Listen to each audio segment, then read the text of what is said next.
जानते हैं, कुछ घर ऐसे होते हैं जहां माँ लक्ष्मी कभी प्रवेश नहीं करती। हाँ, कुछ छोटी छोटी गलतियां ऐसी होती हैं जो लक्ष्मी जी को घर से दूर कर देती है, और जब वो घर छोड़ देती है तो वहां बसता है दुहक, दर्द और दरिद्रता का साया। आज हम जानेंगे वो कौन से काम है जो माँ लक्ष्मी को नाराज कर देते हैं, और कैसे एक स्त्री के कर्म तय करते हैं कि घर में सुख रहेगा या गरीबी। बहुत ही पुराने समय की बात है। एक छोटे से गांव में कुछ ही घर थे। चारों ओर खेत, कच्ची गलियां और मिट्टी की महक। गांव के बीचों बीच घर था सेठ रामदयाल का। रामदयाल कोई बहुत बड़ा जमींदार नहीं था, लेकिन मेहनती और ईमानदार आदमी था। गांव में सब उसे इज्जत से सेठ जी कहते। उसका अनाज का छोटा सा व्यापार था जो धीरे धीरे चल निकला था। सुबह सूरज निकलते ही वह काम पर निकल पड़ता, और शाम को थक कर घर लौटता तो उसकी पत्नी सुशीलाबाई उसे दरवाजे पर मुस्कान के साथ स्वागत करती। सुशीलाबाई बहुत ही शांत और संयमी स्त्री थी। चेहरे पर हमेशा सादगी झलकती थी। माथे पर छोटी सी बिंदी, साड़ी का पल्लू सर पर। वो मानती थी कि घर की असली शोभा उसके सोने चांदी से नहीं, बल्कि सफाई और सच्चे मन से होती है। हर सुबह सूरज से पहले उठकर वो आंगन बुहारती, तुलसी पर जल चढ़ाती और फिर चूल्हे में फैला दिया जलाती। उसकी यही दिनचर्या थी। सादगी में भक्ति, भक्ति में अनुशासन। गांव की औरतें अक्सर कहती, सेठानी के घर में तो माँ लक्ष्मी खुद रहती हैं। रामदयाल और सुशीलाबाई का एक ही बेटा था, अभी बस 20 साल का नौजवान, लेकिन संस्कारों में पला बड़ा अर्जुन। दिन भर पिता के काम में हाथ बंटता था और रात को माँ के पास बैठकर उनकी बातें सुनता। वो माँ से कहता, अम्मा, जब आप तुलसी के पास दिया जलाती है ना, लगता है घर में सचमुच देवी उतर आई है। सुशीलाबाई मुस्कुरा देती और कहती, बेटा, देवी तो हर उस घर में रहती है जहां सफाई और श्रद्धा होती है, बस उन्हें मानने वाला दिल चाहिए। समय बीतता गया। घर में सब ठीक चल रहा था, लेकिन किस्मत के खेल अजीब होते हैं। एक दिन सुशीलाबाई को हल्का सा बुखार आया। उन्होंने सोचा 2 दिन में उतर जाएगा, लेकिन वो बुखार दिन भर का दिन बढ़ता गया। पहले थकान, फिर कमजोरी, और धीरे धीरे हालत ऐसी कि वो रसोई तक नहीं जा पाई। रामदयाल ने गांव के वैद्य को बुलाया। वैद्य जी ने नाड़ी देखी, कुछ जड़ी बूटियां दी, लेकिन असर नहीं हुआ। दिन पर दिन सुशीलाबाई की तबीयत बिगड़ती चली गई। घर का माहौल जो पहले हंसी और पूजा की ध्वनि से भरा रहता था, अब सन्नाटे से घिरने लगा। रामदयाल अक्सर रात को आंगन में बैठकर सोचता, क्यों अचानक ये सब हो गया। कहीं मेरी कमाई में कोई गलती तो नहीं, हमने किसी का मन दुखाया हो। वो ऊपर आसमान की तरफ देखता और मन ही मन माँ लक्ष्मी से कहता, माँ, जो भी भूल हुई हो क्षमा करना। लेकिन जवाब में बस हवा की धीमी सरसराहट सुनाई देती। अर्जुन हर पल माँ के पास रहता, उनके लिए काढ़ा बनाता, सिर दबाता, और धीरे धीरे ये समझने लगा कि घर की नींव माँ ही होती है। सुशीलाबाई के बीमार पड़ते ही घर का सारा क्रम बदल गया था। जो रसोई हमेशा चमकती थी, अब वैसी नहीं रही। सफाई में ढिलाई आने लगी। पूजा भी कभी होती, कभी नहीं। धीरे धीरे वो पवित्रता जो घर की पहचान थी, जैसे फीकी पड़ गई। एक रात जब सेठ अपनी पत्नी के सिरहाने बैठा था, उसने कहा, सुशीला, मैं सोच रहा हूं अब अर्जुन की शादी कर दूं। सुशीलाबाई ने धीरे से आंखें खोली। इतनी जल्दी? अभी तो वो बच्चा है। रामदयाल ने कहा, अब वो बच्चा नहीं रहा, घर को संभालने वाला समय आ गया है, और मैं चाहता हूं कि जब तक तुम हो, नई बहू को अपने हाथों से देख लो। ये कहते कहते उसकी आवाज भारी हो गई।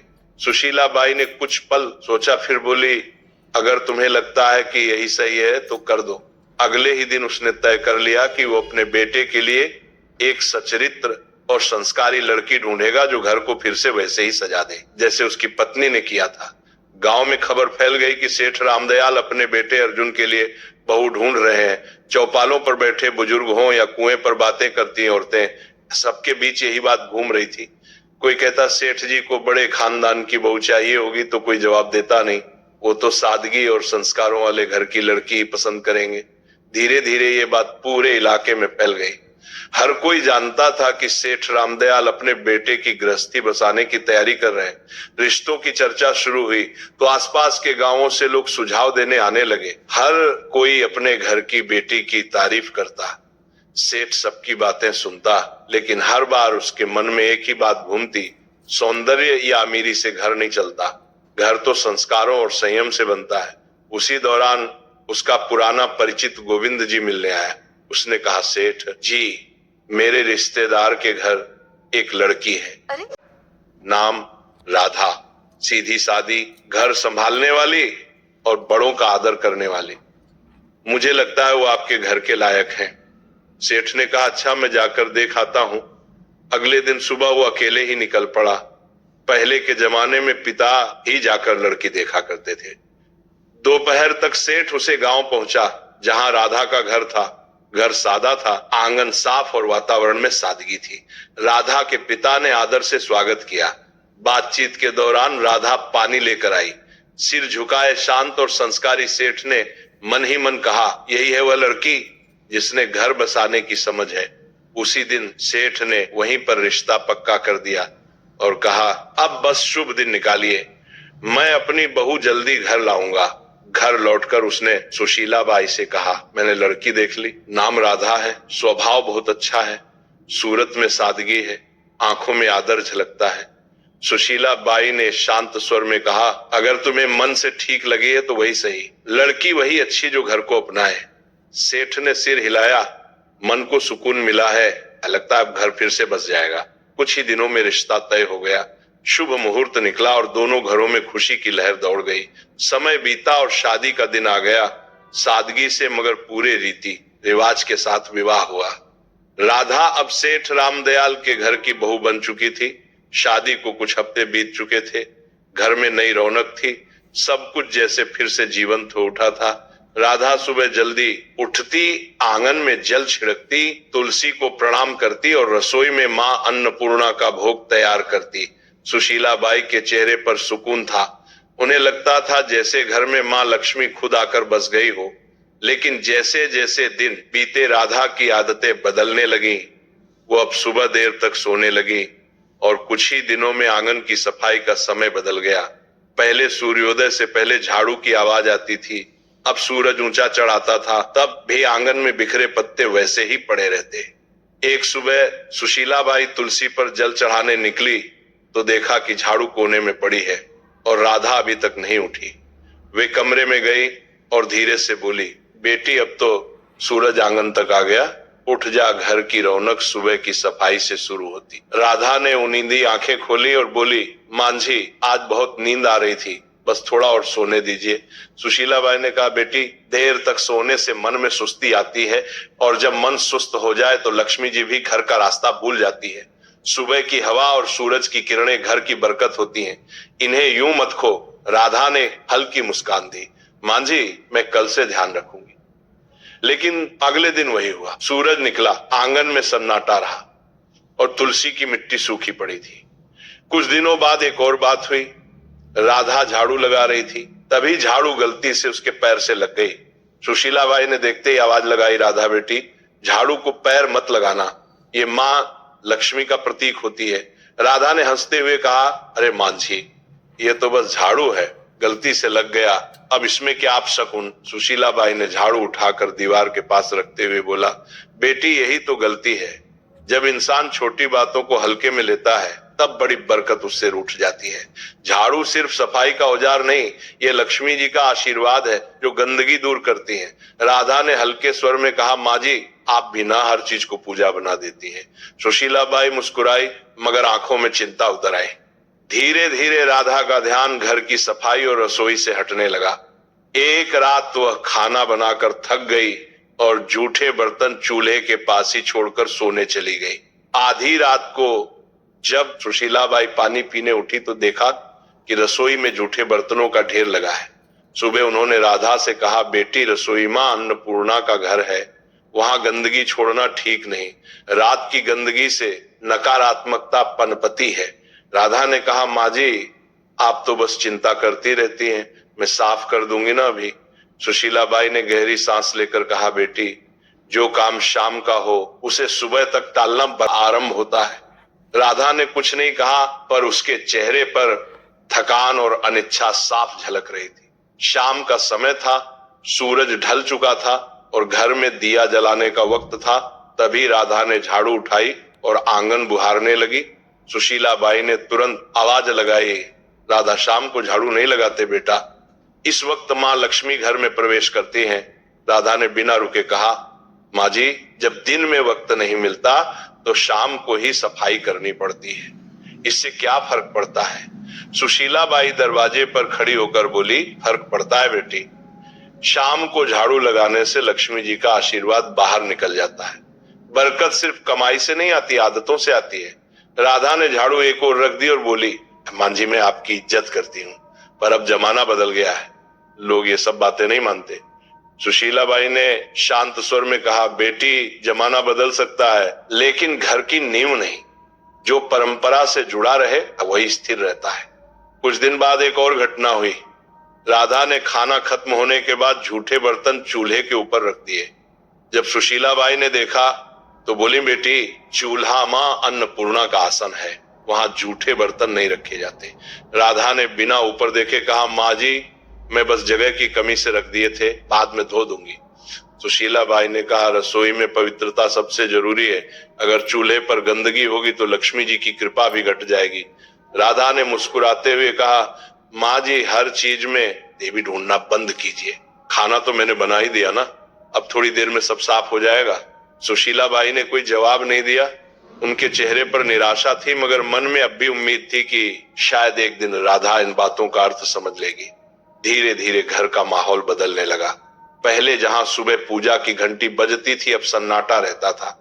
तुलसी के पास मिट्टी सूख गई थी, दीपक बुझा रहता था। सुशीला बाई अब भी हर सुबह तुलसी के सामने खड़ी होकर कहती, हे माँ, इस घर पर अपनी कृपा बनाए रखना, मेरी बहू को सही समझ देना।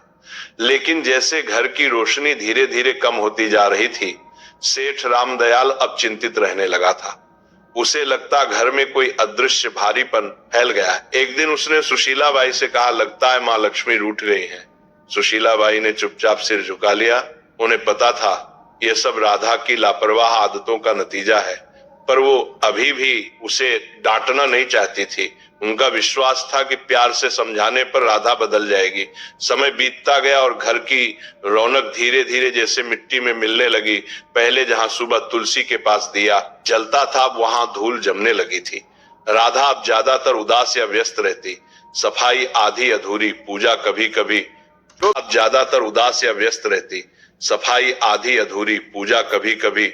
और घर में अब वो अपनापन नहीं था जो पहले हर कोने में झलकता था। सेठ रामदयाल ने सबसे पहले बदलाव अपने व्यापार में महसूस किया। पहले जो सौदे फायदेमंद रहते, अब घाटे में जाने लगे। गोदाम में अनाज में कीड़े लग गए, कुछ सौदे अटक गए और पुराने ग्राहक धीरे धीरे दूर होने लगे।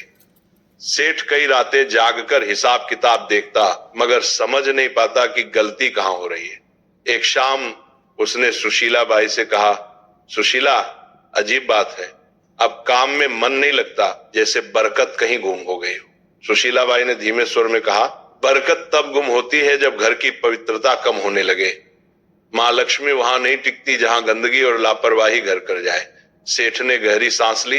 तू कहना चाहती है कि वो आगे नहीं बोला, लेकिन दोनों की नजरें एक ही दिशा में उठी। राधा की, और राधा भी ये सब देखती थी, पर उसे लगता कि ये बस समय की मार है। एक दिन जब सेठ गुस्से में बोला, हर काम उल्टा क्यों हो रहा है, तो राधा ने कहा, पिताजी, ये सब अंधविश्वास है, व्यापार में उतार चढ़ाव तो होते रहते हैं। सेठ ने आंखें तरेरी, तू नहीं समझेगी बहू, जब घर की औरतें रीति भूल जाती हैं, तब घर की बरकत खुद रास्ता भूल जाती है। उस दिन के बाद से माहौल और भारी हो गया। घर में छोटी मोटी चीजें टूटने लगीं।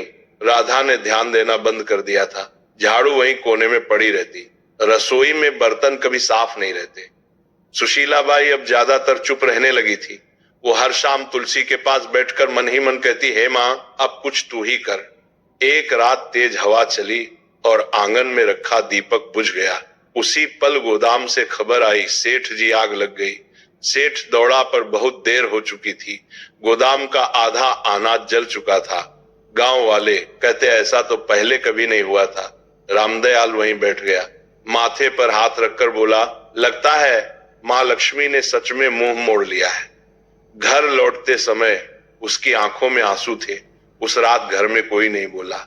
सेठ के दिल में पहली बार यह एहसास बैठ गया था, अब अगर कुछ नहीं बदला तो इस घर की खुशियां कभी वापस नहीं आएंगी। सेठ की मेहनत, नाम और इज्जत सब एक साथ डूब गए। घर का माहौल भी अब बदल चुका था।